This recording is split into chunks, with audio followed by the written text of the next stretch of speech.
red dot. Okay, Yeah. well, welcome to coaching, everybody. Some bread for the head, some optimism, some good processes today. We are loaded with topics. So what do we got? We got tips on prioritizing, monitoring my morning routine, relationship-based prospecting, a couple of comments on that, buyer questions answered by forms, buyer objections in this hot-paced, fast-paced market, and a little review of the buyer consultation meeting. Okay, so we got a lot to talk about. I've got an exercise for everybody I was thinking about first thing this morning. So when everything's going so quickly and we're running 1,000,000 miles an hour, there's something that we can't forget to do. It's good bread for your head. It's good energy. It's needed. And frankly, it'll keep you positive and relationship centered. So here's the exercise. I'm going to start asking you guys a question. As soon as you come up with the person that fits the answer to these questions, type it in your chat, and then I've got a next step for us, okay? All right, over the last couple of days, maybe it's yesterday, maybe it's last week, but either a staff person at Brookshire, a title person, a mortgage person, maybe it's a processor, maybe it's an inspector, an appraiser, someone who went out of their way, or a co-agent, perhaps it's a broker or leadership of some sort here at Brookshire, went out of their way to help you get something done in a moment where you were fairly stressed out. So you needed some help. And so go ahead and write that person's name in the chat. Nice. Look at this list, Joe. Oh, thanks, Linda. Thank you, Linda. There's Mike says Joe. Okay, good. Courtney, Sharon. So keep filling it up as it comes to your mind. Let's do this. Go ahead and grab your phones, guys, and say, hey, I was on the coaching call with Will this morning, and he asked us to think about someone who really was helpful. And the first person I thought of was you. I really appreciate you spending the time, taking the time, whatever it is. Be authentic, be sincere. Go ahead and do that now. Okay, go ahead and let's send that gratitude power out there, right? Out into the universe so it comes back to us.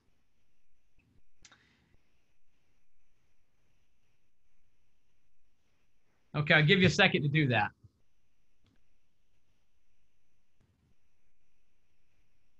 Let me know when you're finished.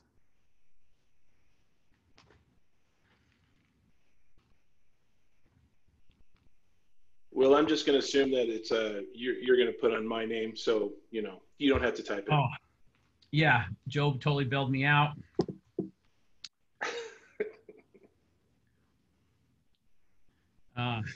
Joe Lowry.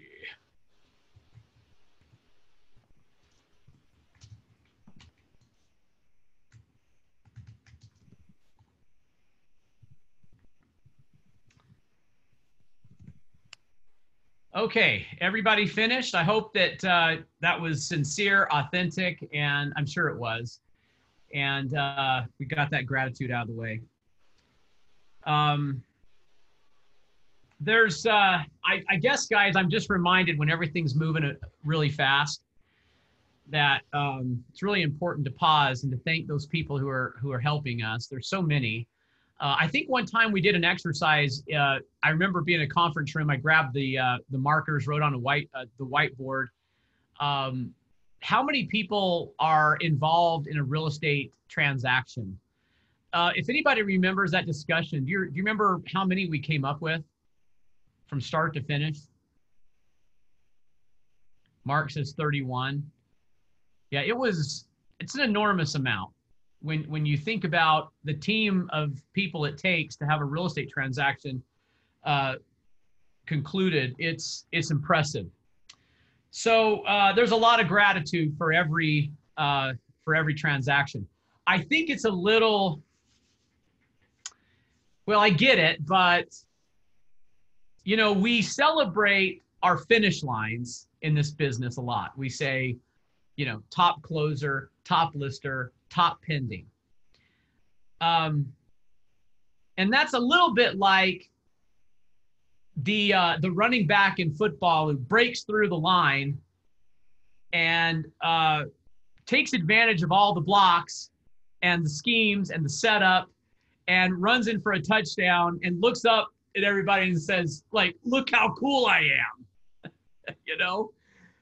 And if you trace that back, well, let's see. It was set up, the play was set up in the first quarter, so it could be effective in the third quarter. So the coach got it right.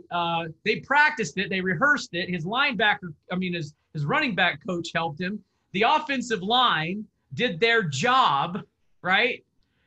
You go on. And it's just, I think we should all remember to thank everyone around us. Good? Everyone agree? Yeah, okay, it's good energy. Okay, all right, so let's write this down, guys. No materials, but let's take some notes. Write down tips for prioritizing. This comes from a couple of coaches that I follow, and I've kind of handpicked a few things. The first thing I want to remind everybody of is that no one can do everything. Okay, so this is a mindset check that you're not going to get every single thing done in one day. Not possible. And actually, if you did get everything done in one day, you don't have enough to do. Right? So we've got to make sure that the magnitude and the scope of what we have on our task list does not mentally hinder us and sap us from the ability to get started. Okay? There's always going to be more in the day to do. So the quote is, not everybody can do everything, but everyone can do something. Okay? That's, I think, guys, that's Dirk Zeller. No. That's, oh, shoot. I forgot who it was. Well, I'm not taking credit for it. So there's the disclaimer. Not my quote, but a very good principle. Okay. Number 2, this is Franklin Covey. So we prioritize our tasks in the morning. So we've got some directive for the day. And sometimes we do this, you know, I guess subconsciously. But if we get this more formalized, then it will lead us to the point number 3, which is to, can I delegate any of these tasks? And number 4 point is, can I calendar these things out into the future? I don't know about you guys, but when there's so much coming at me, okay, I've got to deal with the thing, but I can't deal with it all right now. So I've got to take that task and move it to tomorrow, move it to next week. And I feel like that I've gotten on that task because I've put it out there so I won't forget it, okay? Here's another tip from one of my coaches. The most underutilized, simplistic tool is the calendar. It's unutilized, the calendar. So take what you've got, get it down on your calendar. That helps you remove it from the burden of today when it's not top priority, and put it out there to get that done in the days that follow. You like it? Okay, so that's tips for prioritizing. One more tip. And this one's kind of hard to articulate verbally, so give me a chance to go around it, and I'll see if I can paint a picture.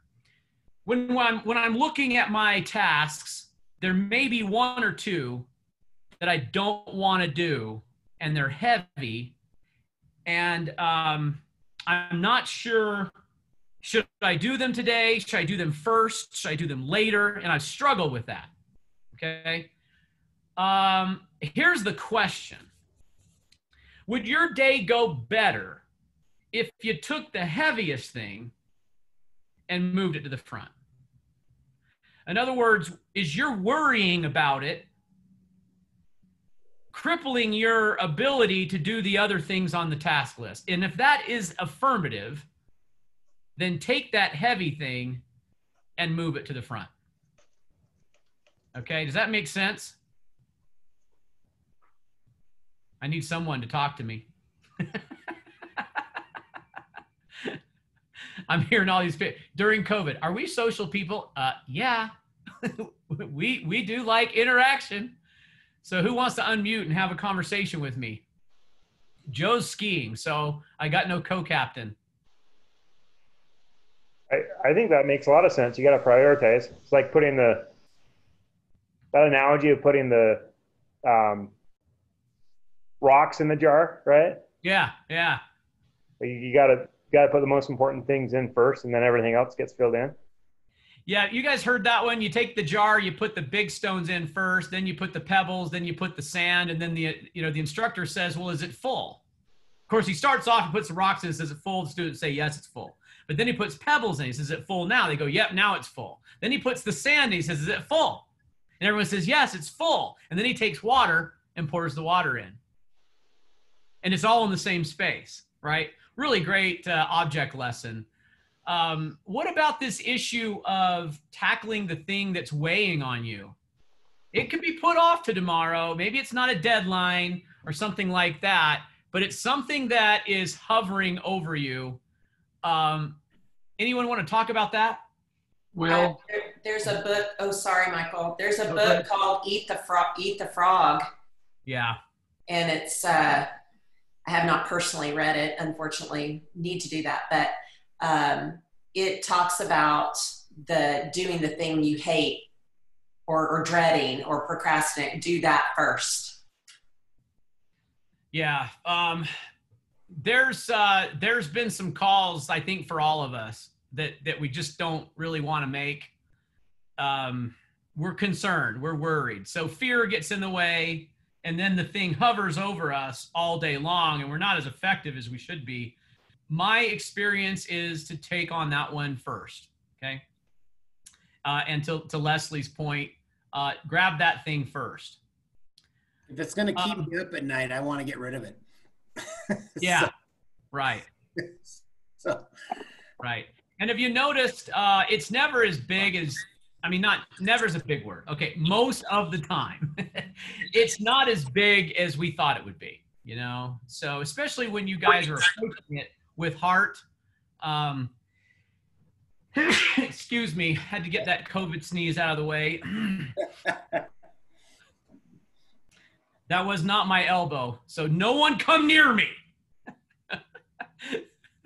I was in Home Depot the other day, and it's allergies. And I got my mask on, and I'm like, oh no, should I run out of the store and sneeze? And I couldn't stop. And it's just, ah! And everyone in the store turned and looked at me. That's him. That's the guy who's going to give us COVID right there. I'm like, it's allergies. Allergies, everybody. Seasonal allergies. I'm good. Okay. Sorry. Had to do the little humor thing.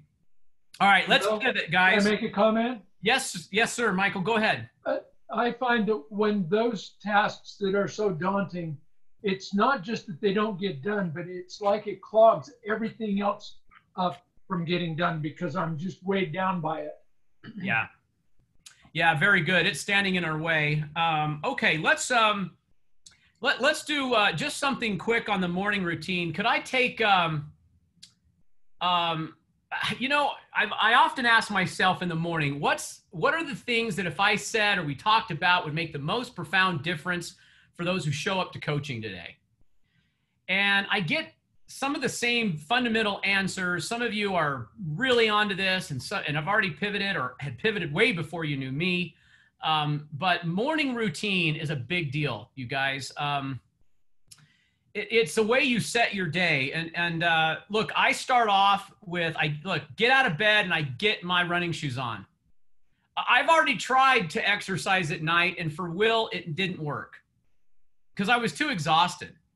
I just gave everything I had, and then I came home, and that was my 30s. From the time I opened a brokerage when I was 28, and by the time I was 38, I was 50 pounds overweight. All I did was work. That's all I did. I just worked. I got up, I worked. And then, the first appointment out of the office for a broker was to take someone to lunch. So I was always eating, never taking care of myself. It was not good. and I started to get out of balance. Later on, some of you guys know this, that cost me a heart attack at 39. If I hadn't got my act together and got healthy before that heart attack, it could have severely damaged my heart. Sometimes that does happen to people. It's very sad when it can be corrected, you know, as far as our lifestyle is concerned.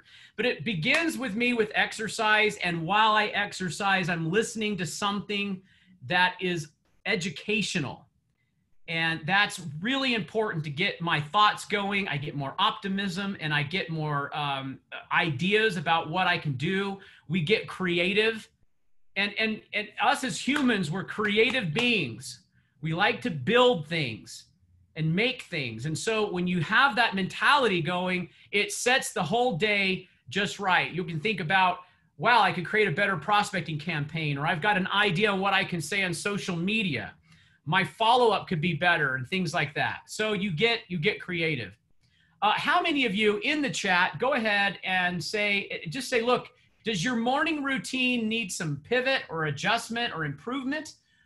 Or do you feel like you got that dialed in? Give me a little feedback here on how you're doing with your morning routine. I think if you change your morning, you'll change your day. And if you change your days, you'll change your life. So I guess maybe change isn't even the right way to say it. How about we use improve? If you improve your morning routine, you'll improve your day. If you improve your days, you improve your life. And during that morning, when you're thinking about what kind of content, as you guys are answering this question, look, we live in a time where all the information is right there.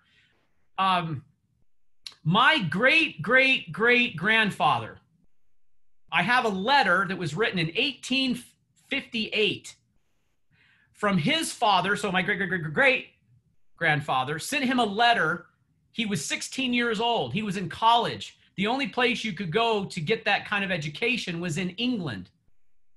So he put him on a boat and they left South Carolina and they sailed to England to get an education.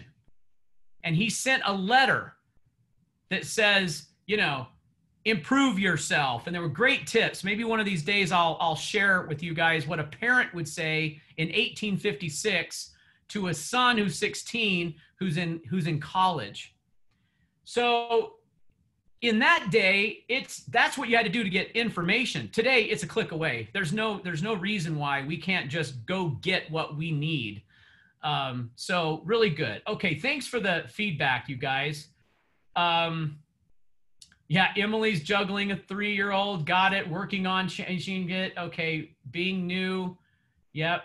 Okay, good. Good feedback, Joel. Morning spirit walk makes all the difference.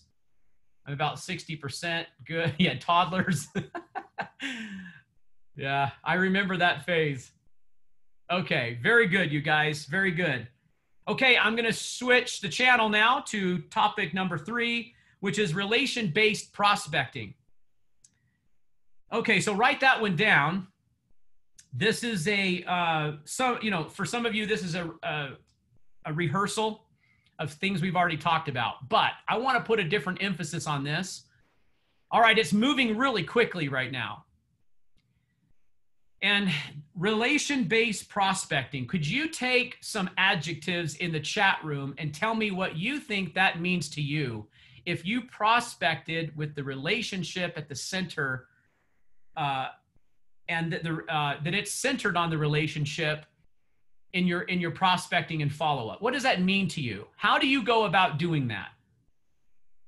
I'm just going to read them off. Yeah, Joe, being authentic. Great. It means you don't have to be someone else, you guys. Be who you are, because who you are is amazing. You don't have all the answers. Nobody does. It's okay. Checking in on people, good. Make new friends. I love that, Mark. Build trust. It builds trust. Yeah, Paul, if we're relationship centered, the result of that is trust, right? Michael, it's intentional. Okay, genuine concern, great. Providing value. Let me take that one.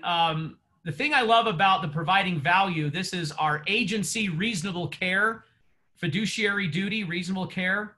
It's a professional plateau that we're all reaching for. That's the highest level.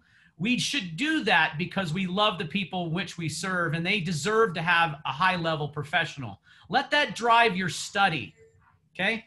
Write this out in your margin. I become what I study. So what am I studying? Remember when there was a cartoon when I was a kid, you become what you eat, you are what you eat. Remember that? Someone could probably, you are what you eat. I can't remember that little cartoon. Clearly it was effective because here I am in my 50s and I still remember it. You are what you eat. But you become what you study. So what you study is really important, isn't it? What you're consuming is really, really important. Okay? Yeah, well, in today's day and age as well, you think about how much content is available, content that we don't even ask for, right? You could just be staring at your phone in an elevator. You could be, looking at your phone, social media, whatever else. And I think in today's day and age, one of the key things is that we have to learn how to curate what we study, right? I mean, because you can go out and choose. You can find anything you want in the world these days, right? The idea is curating that. Like you talk about all the time on your morning runs, you pump rush maybe the first down the sidewalk and up to the main street. But once that turn hits, you got to put on a TED talk or something that you're going to curate that content to get what you want out of it. Yeah. Yeah. If we choose it too, it's so good. You wake up and you ask yourself a question. What do I need today? What could help me most today or this week? And I hope what you do is what I do. We think about those we're going to talk with, meet with, help, our buyers, our sellers, our clients. So what could help me with that? And then just search it, I mean, it's there. The expert on the planet is a click away. You don't have to get in a cell. You don't have to sail 3 months, okay, across the ocean to go get this education. It's amazing, right? Think about it. All at your fingertips. So, and I do believe, guys, our maker has designed an existence for us that allows us to be more than what we have any idea of what that can be. We have no idea how high we can climb this mountain of life. Okay. We can go pretty high, and nobody on earth knows how high that is. So we got to cut ourselves some slack, learn from our failures, which are built usually to teach us lessons. They're all good, it didn't go the way you wanted it to. That's okay, because what you wanted wasn't as good. And hindsight in life, that usually is what comes out, even as bitter as it is at the time. We look back and go, wow, you know what? I learned a lot from that. So, okay, let's, so relationship-based prospecting, there were a couple of points that I wanted to make sure we're on. You have to get to know people. So your questions, things like, not just why are you buying, what do you want in a house, when do you want to do this? I get that. That's a little more transactional to me than when I think about the relationship. I care about the person. So I ask things like, tell me more about that. Tell me why, so I have a better understanding. And sometimes let me bring a certain situation forward. Okay, here's the story. So I'm talking to somebody, it's normal, it's just a normal discussion, and all the common questions that you might think of are being answered, and we have this tennis, I ask, they're saying, and we're progressing, and it feels normal. But I looked into his eyes, and his eyes were filling up with tears, what it looked like. And I didn't want to embarrass the person. I didn't know what to think. So I'm in my head, I'm thinking, do I ask if there's something wrong, or, maybe they just have watery eyes, so I don't want to embarrass them. And so I'm contemplating this for a minute. And then I just finally said, to myself, do I care about the person? Yes. And if I care about the person, I could at least phrase the question softly and concernedly, if that's a word, I just made one up, add that to the dictionary, that would not be, embarrassing for them, I suppose. So I asked, I said, it looks like you're are you emotional about this? Or you seem to have got emotional. Are you okay? And then we got, you know, a better discussion because they said, yes, I am actually. And you brought up something, and the reason is, and here's what it was. They said to me, here's the best way, I'll try to reproduce the sentence. The last time I saw my father was at his 87th birthday, and he sat in that chair. And I just realized when we sell this house, I'll have to move this table out of this room. And the last picture I have of him is sitting in that chair with the backdrop of this room. And he said, I just hadn't dealt with that yet. So, you know, geez, if we could pause for a minute, we're moving people out of homes. And in those homes, there's very tender, special, valuable memories in these homes. If the least we can do is just be more human, right, guys? Just channel that. Just care and love people. It sounds so basic, but it's not it's not always happening, you know? So look, I'm woken up this morning and go, what can we do in a fast-paced world where we're selling deals like crazy? Look at the messages so far. Share gratitude. Be relationship-centered in your prospecting. Make sure that you're caring and you're heartfelt and you lead with your heart, and try to elevate our love for people. That's what's needed. You guys agree? Okay. Okay, we're already halfway through this. Can you believe this? Let's go on to number 4. This is buyer questions answered by forms. Woo! Buyer questions answered by forms. My goodness, could there be a better topic? If that didn't get you out of bed excited, I don't know what does. So, you know, here's the manual. There are all the pages of all of these forms that could potentially be used in a real estate transaction. You know, anything, I don't go anywhere without this. This always is with me. So I'm going to turn some time to you guys. You're going to type the question in, and I'm going to see if we can't answer it with some kind of a form, okay? Or some kind of language. What kind of things are we hearing from buyers that we could use the forms as a visual to teach them and educate them and answer that question? Okay, let's take the first one. Thanks, Joel. Where does my earnest money go? Okay, so look, here's the amateur way of saying it. Oh, it goes into our trust account. Okay, that's the amateur way of saying it. So what's a better way of saying it? What would we respond to? How would we respond first to that question? Anybody? Hey, Joel, unmute yourself. Do you have to get on that call at 10, you said, or no? They haven't called me yet, so. Okay. Yeah, more to like what Michael was saying, like what happens, where does it, how does it come off of my, you know? Yeah. Where does it go? How do I know, you know, what's at stake here? Okay. Yeah. So earnest money, you know, we did a whole class on just earnest money and the real estate purchase contract. And it's a big topic. Okay. So you do have to simplify this, get running starts at it, back up, be basic, confirm if they're getting it along the way. Just basic communication and presentation skills are important here. The first thing we say is that's a great question. Acknowledge the question. Okay. And not just say, well, that's a good question, but you know, we get a lot of buyers who ask the same. We're all concerned about the earnest money. I'm concerned about your earnest money. That's why we monitor deadlines so closely in our contracts.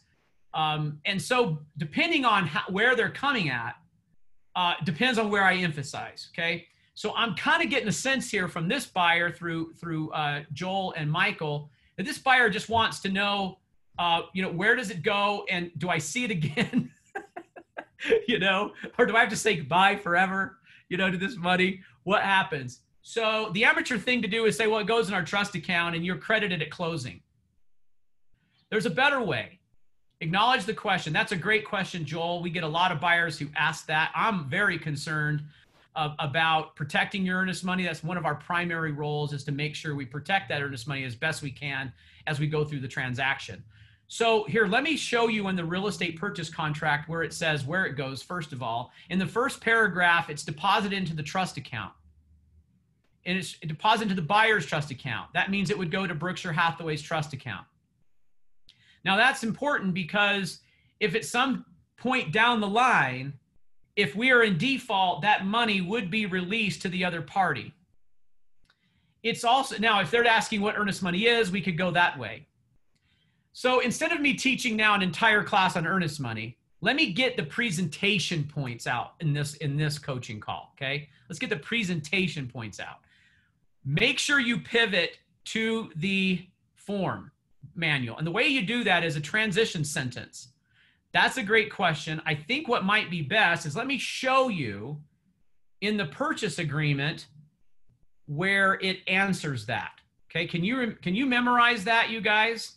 Let me show you where it answers that in the purchase agreement. Okay, you could phrase it a couple of ways. Let me show you the paragraph. Let me show you the section. Let me show you the sentence. You could phrase it different ways. That's the way you pivot. Okay. So look, if I always have that with me, then I'm ready to say, well, here's where it addresses that. Now, it also says in 8.4, okay, I go to 8.4 and I say, so right here is where we get the language that says you'll be credited at closing. And it's right there. Credited at closing. Okay.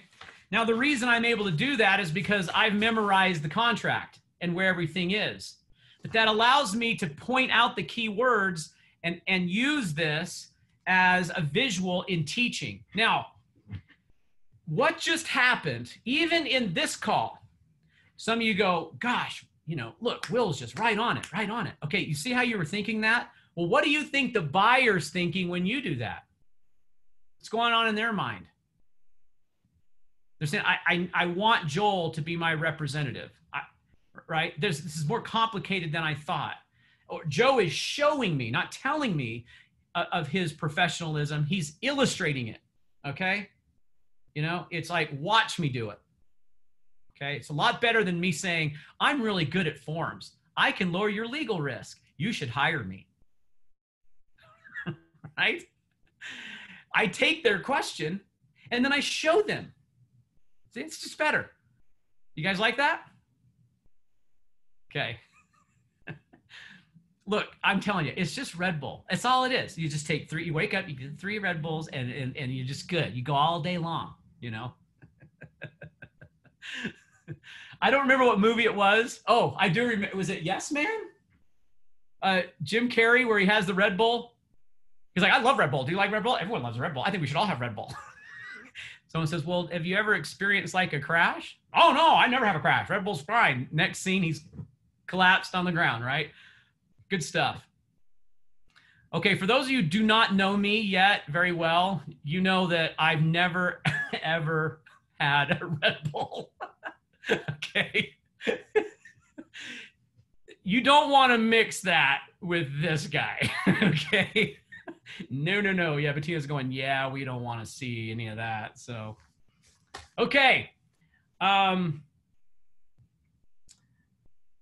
So let's take another question. Yeah, thanks for your comments, you guys. Let's do another one. So give me another question that a buyer would ask that we might be able to use our forms to answer it. Will, Angie's got one in there for multiple offers. That's a pretty good one. Okay, sorry, I skipped over that one. Yeah, thanks, Ann. Multiple offers. So, okay, write this down, you guys. There's key wording and sentences that we've got to learn. I'm picking something out of one of our last coaching sessions where we did the NAR survey and we looked at the graphs and statistics. Okay, and I said you have to remember this line: win the bid. Win the bid. It's just like saying, get the right house. See, that's the reason. These are all the reasons. What's our objective? to help you get the right home for you and your family, but it's also to win the bid. And right now, that is paramount in the environment we're in. What can I do as your representative to help you win the bid? It's very challenging right now. And remember yesterday, and this came up in sales meeting, and Joe shared it in our chat. It was, the top, tips on how to get your offer accepted. Okay. So navigating multiple offers is really challenging, and we're likely to come up against competition when we go to write your offer. If that happens, and it's likely, there are things and strategies that we may have to employ. And they might say, well, what are those? Well, there's a couple things we have in the toolbox. Most of this is how to make your offer stronger, okay? And then we go right down that list. And I'm not going to review them all, because we did it in sales meeting yesterday that was circulated, and there was another coaching session on the same topic. So I'm not going to, reproduce that again here. But go back and look at that, ways to get your offer accepted. There's a lot of tips. But you know what, Ange, I'm so glad you brought it up, because there was one that came up yesterday, and one of our agents lost the bid because of one thing. Okay. First of all, set the stage. This is a entry-level price point. So it was $365 Salt Lake County. Okay. 12 offers. Our agent did everything on the list that you can think of, except for one thing. The winning bid, the other agent wrote in $1,000 of the buyer's earnest money to become non-refundable upon acceptance. Let that sink in for a second. So when compared, our agent came in number 2. The listing agent said, well, gosh, did you see we did additional earnest money? Yeah, so the additional earnest money was better on offer number 2. The prices were the same. The deadlines were better in offer number 2. All these things, but the seller said, well, you know what? But this guy is going to pay me $1,000 just to accept the deal. That's kind of what we're up against right now, guys. It's not pretty, but these are some tough discussions we may need to have with some of our buyers. There's another one that I've talked about before. We will get this addendum out of the oven soon, but it's the concept of the buyer paying cash over appraisal. Remember we talked about this? Because we're moving these prices up as we negotiate in multiple offers. The buyer's going to say, well, if it appraises down here, I'll still pay you this amount in cash. Okay. But we have to have language than that. We can't just write in an addendum, buyer to pay over appraisal, $5,000 cash over appraisal. There's a little more to it than that. So if that comes up with any of you, reach out to me and I'll see if I can shoot you that addendum that's kind of still in the oven. It hasn't been entirely proofed yet. Okay. So we'll add those 2 tips to the list we circulated yesterday. Okay. So that is potentially non-refundable earnest money upon acceptance. Of course, that buyer better be very, very, very clear on what that means, right? 2, paying a cash above appraisal. And then we'll add that to the list. Any comments or questions on that? No one? Okay. Well, any other questions you want to do if we can answer them by forms? Anybody else have one you want to share? Buyer question answered by forms?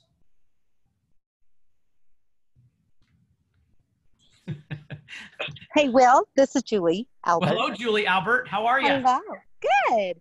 Hey, I just had an experience that I thought I'd share real quick about that. I was so eager to win a bid with one of my cash buyers that we went in and said, no financing, no appraisal, no due diligence, seller's property disclosures 3 days out, and we'll pay cash. Anyways, my client decided on that date of seller property disclosure forms to cancel. She decided she didn't want it anymore. And she had $10,000 earnest money up. Luckily, the homie agent The title company did not send their title report in time. It was July 24th, and they did not have the title report by 5:01. So we were able to get out of that contract. But because I was so eager, I didn't really have my client's best interest at heart and hurry and, wanted to win that bid by making it so great. But she backed out at the last moment. It worked out okay with Craig's help, but only because that title report didn't come in. Nice. So, Thanks now, yeah, now I know I've got to do that due diligence period, and you want to win it, but you also got to cover those clients of yours. And I didn't do the job I should have in that category. So it worked out great for us because of Homey, but if not, we would have lost a lot of money or just kept the house and resold it. But yeah. Okay. Couple of thoughts, guys. Make some notes on this. Section 7 is an absolute critical checklist.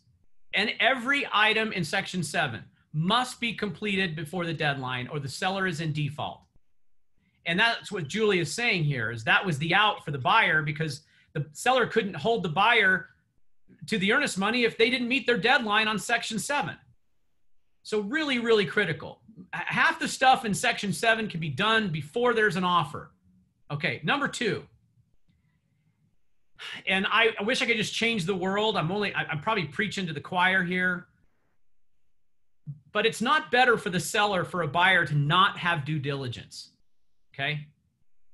In other words, I'd probably counter back the buyer and say, no, you're having due diligence. See, because there's this concept out there about, I wonder how deep I should go. Okay. So here's the category: fraud. Okay. So that sounds scary, right? You're going to go to prison, fraud. But fraud is either omitting information that's critical, misrepresenting the answers, or things you should have known, but you didn't, but they hurt somebody. Okay, that's still all in fraud. So when you put the test to this, there's a key component that says that the item was open to inspection. Okay, so you follow what I'm thinking here? If it's not open for inspection because the buyer contracted to not have due diligence, it's going to be pretty tough for a seller to say, yeah, but you had an opportunity to look at this, whatever the item is, right?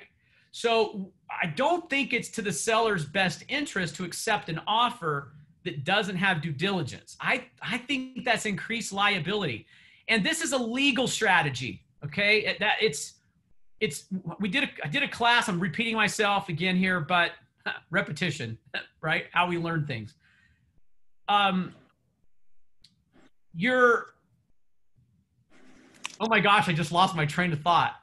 Okay, I'm 51, everybody. Neurons a little slow this morning. We'll get you a Red Bull. Hey, Paige has got a question. Paige's got a question. Let me see if I can put a bow on this.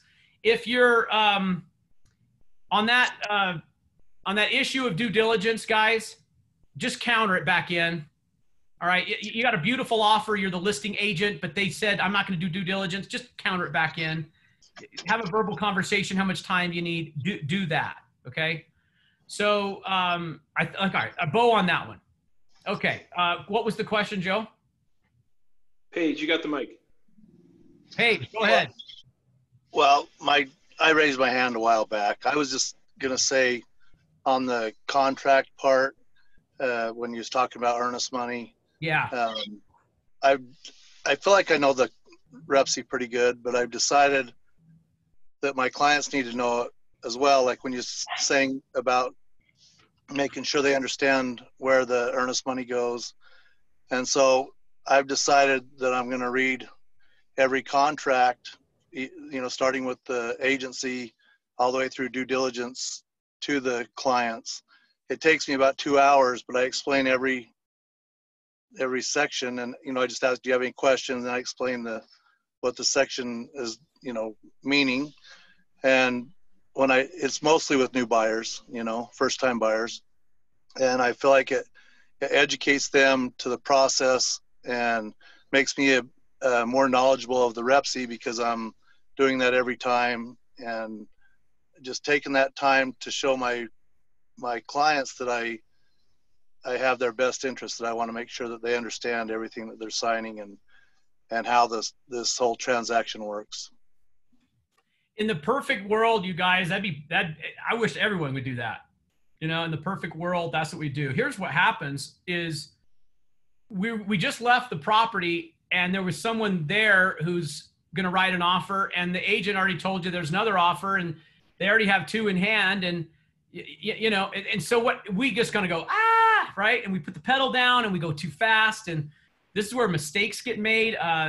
Just a couple of days ago, I took a question where here's the broker question that came in. It was a result of being in a hurry. They raised the price, put closing costs in it, about $5 or $6 grand in the deal. They wrote it in section 9, but they didn't include the addendum. The deal's accepted. So what's that? See there. So then the question comes into the brokers: is the closing cost addendum part of the deal? And so I start asking questions. Well, you have it in 9, but you've accepted it, and you have this addendum sitting out here that's unsigned. No one even saw it, and it has the amount on it. It just says addendum. It says closing cost addendum, but the seller's like, we didn't know how much it was, and the other agent got in a hurry too. So, you know, Paige brings up a really good point. We should take a deep breath and do it the right way. You know, I mean, there's a balance between being efficient and being in a hurry, but being in too much of a hurry where nobody even knows what they're signing.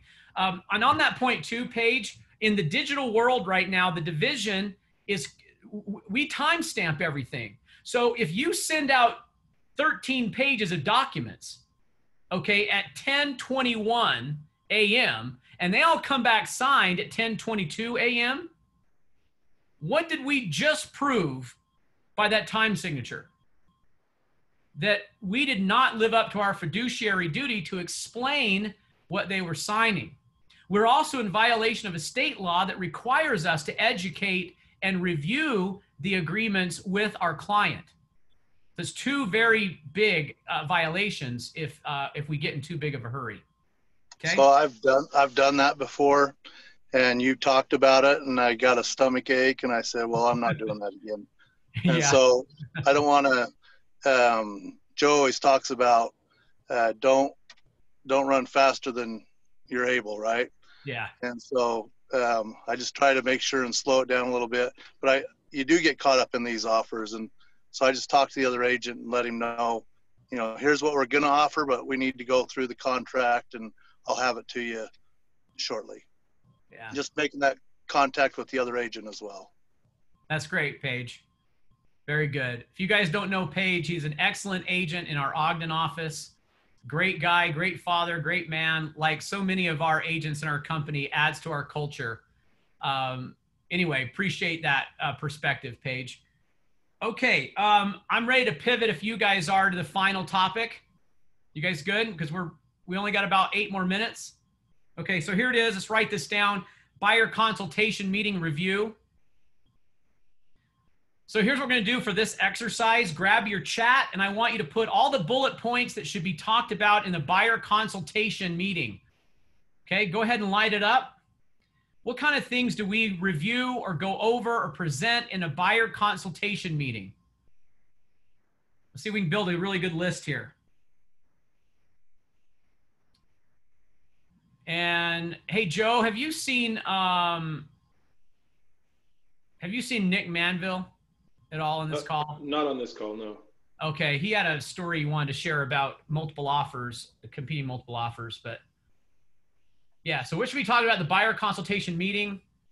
Okay, great. So certainly the rep C in which they're about to enter, the buyer agreement. And really on the buyer agreement, guys, it's why it's in their best interest to sign, not for us. Why it's in their best interest to sign. Okay, start with market conditions. Excellent. What's going on with the market today? What are we up against? We have historically low interest rates and inventory, which is driving appreciation, making affordability an issue now too, because the prices that were elevated last year had a higher interest rate to them, and so there's issues like that we can talk about. Yes, Leslie, the discussion on multiple offers, what we're likely to come up against. Very good.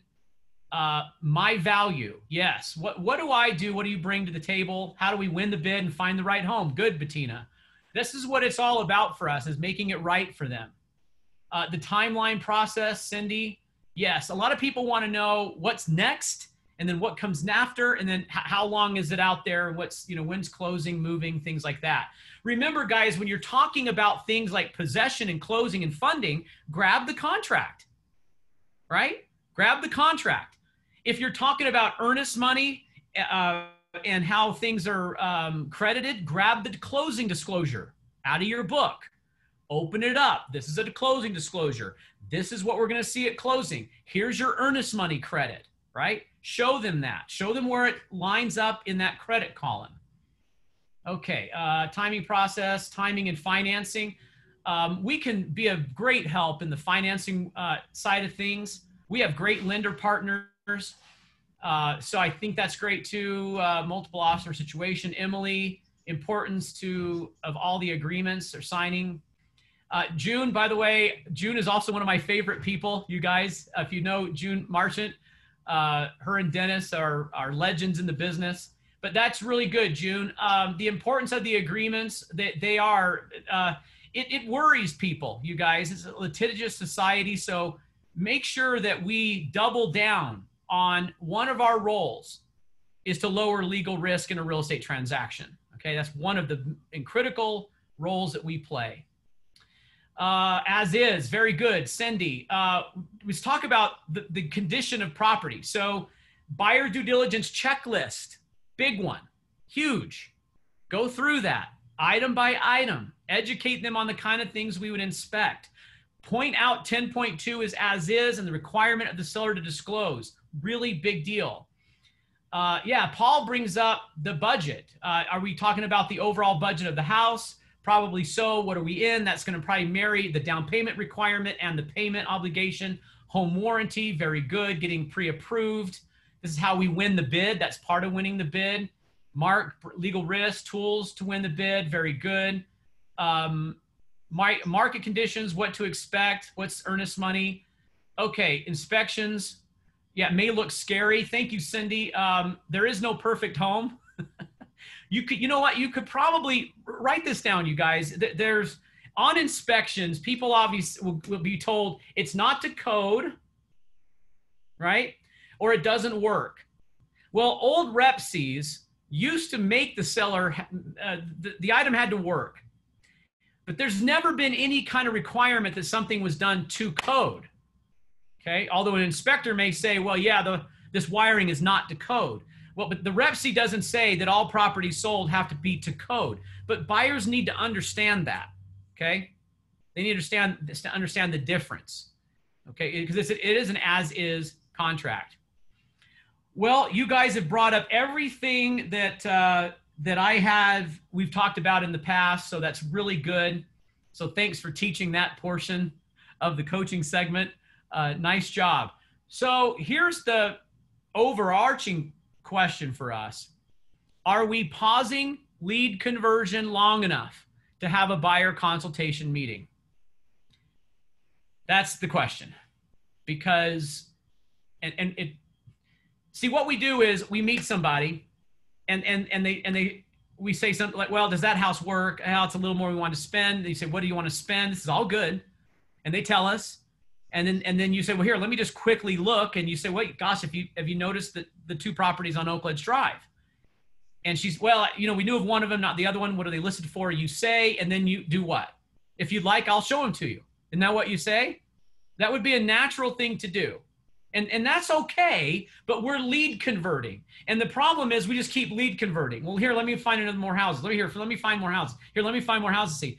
And then when they find one, then we buy a broker, then we write the offer, right? And we're kind of a victim of our own success here because a lot of times it works. So when does it not work? It doesn't work too well when they land on a listing that has a 1% BAC. Uh-oh. Doesn't work so well.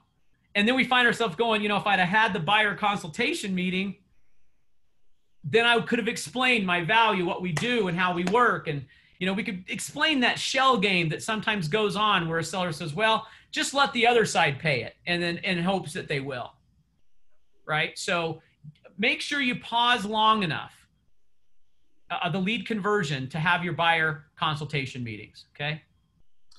Hey, Will. Yeah. Another thing is that you just happened to me a couple weeks ago, is that your clients basically just start talking about, oh, we can do this and this, and we can do all that, and they're so into it, and you just sit there going, would you please shut up? They're being too honest in the house. They're probably being recorded. Yeah. No, the agent was there too, so I'm going like, oh God, please. Yeah. Yeah, keep an even keel. Yeah. Just funny story on that. I had my eye on a particular kind of boat I wanted for years, and I took my son-in-law with me, and we went to go look at it. And while we were looking at it, I was asking some really, really tough questions of the salesperson. We get back in the car, I shut the door, and my son-in-law goes, well, I guess that boat wasn't really what you wanted. And I go, are you kidding me? It's entirely perfect. It's exactly the boat I wanted. He goes, oh, I didn't know that. I just didn't want them to hear me say it was like perfect in every way, right? So to Jeff's point, you know, maybe we could just kind of bring it down, you know, and be more even keel. And they're probably being recorded. Tammy and I went to go look at a house, and we met the sellers because they were pulling the driveway and we were kind of leaving. So we said hi and all of that. And they were bragging about their security system, right? Oh, it has a security system and it's really nice. As a matter of fact, and then she opens up her phone, and there's like the next link or whatever it was, ring. And she was watching us on her front porch, the video. Now, it didn't really surprise me, but I'm thinking, you know what? What did I say when I was on the front porch? I hope I didn't say anything that was, you know, not respectful or anything like that. Or frankly, what if I said, oh my gosh, honey, the house is perfect, right? You know? So very good. This all comes up in buyer consultation. Guys, our time is up. I don't want to go over. I want to keep it to an hour. Please know I love you all. Pray for your success. If you need anything ever, just call, email. We're happy to help. Everyone on the leadership team is happy to help. Take these notes, kind of go do some self-evaluation, pull a few of them out. Don't get overwhelmed. Just try to be a little better each day. Who knows how high we can go in these plateaus of life, right? We have no idea how good we can be.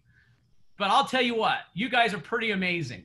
And this is a great company, great environment to be a part of. Let's go out there and love our clients on a higher level, show them we care, express our gratitude, study because we want to be a better professional. Okay? Have a great day, you guys.